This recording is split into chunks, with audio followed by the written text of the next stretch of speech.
Ya Allah'ın adı. Elay bala, öpürəm səni. Elay bala qədim qala. Bax. Rəhim bala. Öpürəm. Gözəl çamlıq, arı uşağı. Süb bala, can. Qız qalasının yanı, ha? Oradan keçir də.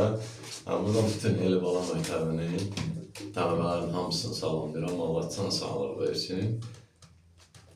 Elay Bala ayın 24-də 3 ay tamam olacaqdır. İndi görək Elay Bala'nın bugünkü ev tapşırığını evdə hazırlamalıydı. Amma burada Eli Bala məktəbi budur. Bax, burada da ifa olunacaqdır. Buyur. Ya Allah'ın adı. Qazalı ritmini götür, biraz səsli. Başla.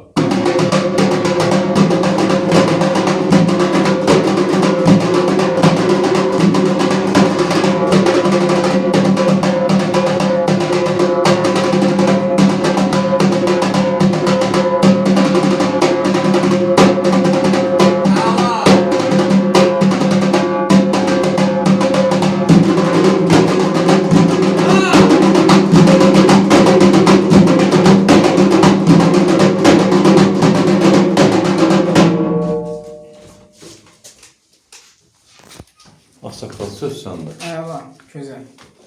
Yaxşı mən. Vedi bala. Əla müəllim qəşəng. Bəli, belə də olmalıdır. Elzəniz müəllim yaşayış yeri, Gəncə şəhəri iş yerimizdən Yolçular Mədəniyyət Sarayının qapısı xalqın balalarının üzünə açıqdır. Biz hazırıq, qəbul eləyək. Nə bilirik sənə? Tələbələrlə paylaşaq. Ay, sübol. Buyur qadan alın, buyur. Keçitmə. Dandaraba, randaraba.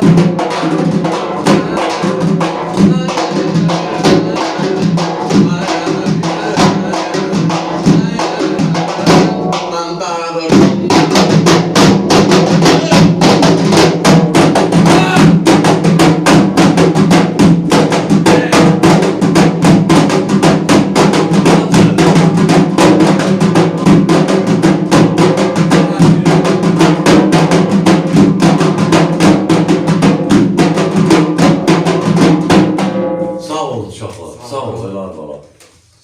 Rəhim bala. Süb bala. Sağ olun. Nur bala. Sən kamera arkasındasan. Buyurun, sağ olun. Sağ ol. Siz sağ olun.